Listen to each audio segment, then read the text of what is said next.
One man killed so many people that the Earth's atmosphere changed. Forests grew back, the climate cooled, and historians still argue about whether to call him a hero or the most terrifying killer in human history. His name was Genghis Khan, and what he did makes modern warfare look merciful. But here's what they don't teach you in school: the mountains of skulls, the psychological warfare that broke entire civilizations, and the chilling military tactics that made surrender seem like the only sane choice. Today, we're pulling back the curtain on the man who conquered more land than anyone before or since, and the ocean of blood that paved his way. The year is 1162. A boy is born, clutching a blood clot in his fist. His mother sees it as an omen. His name is Temujin. By age 9, his father is poisoned by a rival tribe. His family is abandoned, left to starve on the frozen plains. The boy eats rats and roots to survive. He kills his own half-brother over a fish. This is where it begins, not with power, but with rage. Temujin is 17 when raiders kidnap his wife. He doesn't just want her back, he wants everyone involved erased from existence. He forms his first alliance, gathers warriors, and attacks. The raiders are slaughtered. Every man, woman, and child connected to them is killed. No mercy, no prisoners. This becomes his signature. The message is clear: cross me, and your bloodline ends. By 1206, Temujin unites the Mongol tribes through a mix of cunning alliances and brutal force. Anyone who refuses to join is eliminated, their families absorbed or destroyed. He takes a new name, Genghis Khan, meaning universal ruler. But unity comes at a cost. Historians estimate thousands died in these tribal wars alone. This is just the warm-up.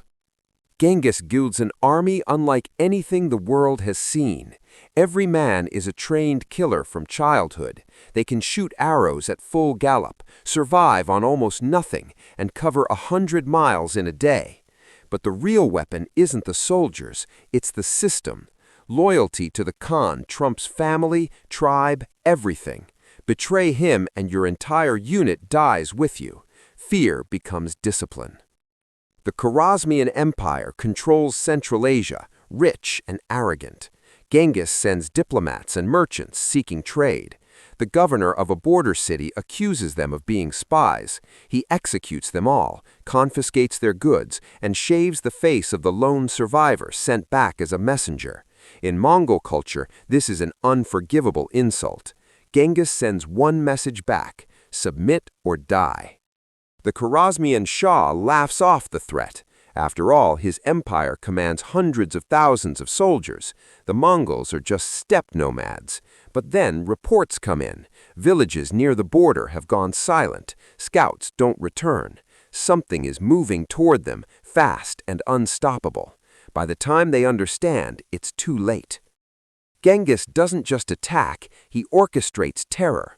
Before his army arrives, spies spread rumors. They whisper about cities wiped clean, about walls that couldn't hold, about mercy that never comes. Panic spreads faster than his horsemen. Refugees fleeing one city crash into another, bringing chaos and fear. By the time the Mongols arrive, the enemy is already breaking. The city of Bukhara has walls 30 feet thick. The people believe they're safe. Genghis surrounds it, cuts off supplies, and waits. Weeks pass. Starvation sets in. Then the gates open from the inside, traders hoping for mercy. They get none. The Mongols pour in like a flood. Men are separated from women and children. Then the killing starts. Systematic, efficient, complete. After conquering Nishapur, where his favorite son-in-law was killed by defenders, Genghis gives a direct order: kill everyone, not just soldiers, everyone. His daughter-in-law personally oversees the execution. When it's over, Mongol soldiers stack the heads into pyramids, men, women, children, even cats and dogs, each in separate piles. Historians estimate 1.7 million died in this single campaign. The pyramids stay standing for months as a warning. City after city faces the same choice: surrender immediately and live as slaves, or resist and die. Some choose to fight: Samarkand, Herat, Merv. Each one believes they'll be different, that their walls will hold. They're wrong, every single time. The pattern is identical: breach the walls, separate the population, execute the men, enslave the women and children, then burn everything. Genghis perfects a new tactic. Before attacking, he offers terms: surrender now and only your leaders die. Resist and everyone dies. He keeps his word every time, which makes the choice real. Cities start surrendering without a fight. Those who resist become examples. This isn't just conquest, it's conditioning. He's training the world to submit. The destruction goes beyond people. The Mongols shatter irrigation systems that took centuries to build. They burn libraries holding irreplaceable knowledge. Entire cities are leveled so completely that their locations are lost to history. Regions that were once agricultural powerhouses become wastelands. Some never recover. Even today, 800 years later, you can see the scars. Modern historians argue about the death toll. Conservative estimates say 11% of the world's population died during Mongol conquests. That's 40 million people. Others say it was higher, much higher. In some regions, 90% of the population was wiped out. China's population dropped from 120 million to 60 million in 50 years.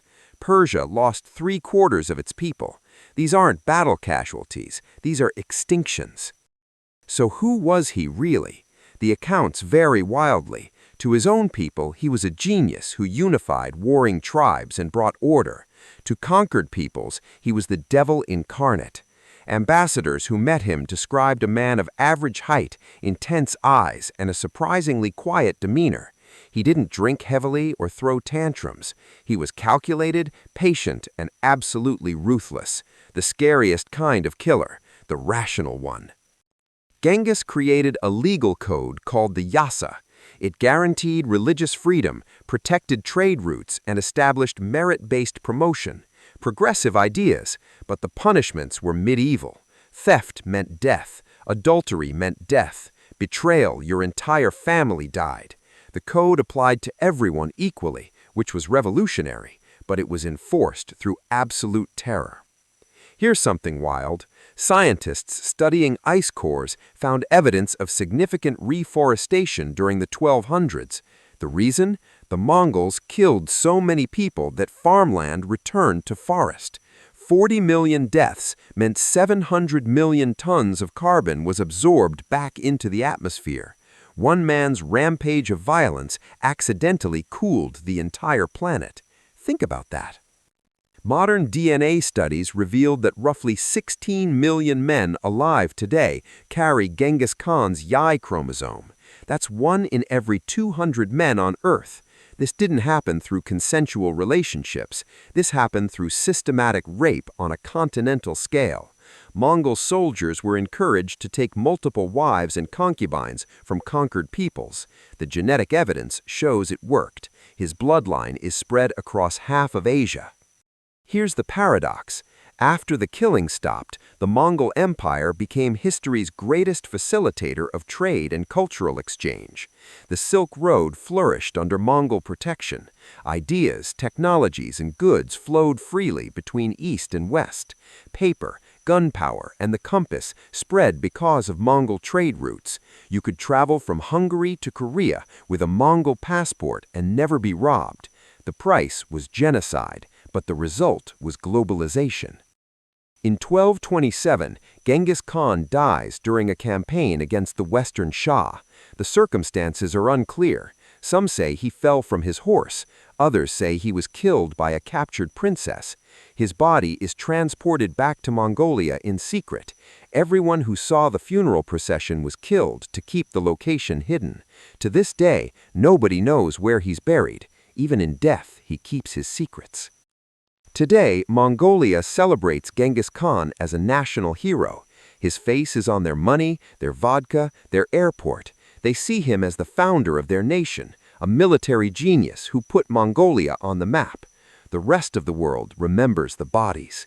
So what's the truth? Was he a visionary leader who unified a fractured region, or a mass murderer who destroyed civilizations for personal glory? Maybe he was both. Maybe that's what makes his legacy so dark, because we still can't decide if the ends justified the means. The empires he destroyed never recovered. The cities he burned stayed dead for centuries, but his descendants ruled half the known world for 300 years. History is written by the victors, but when the victor kills 40 million people, who's left to argue?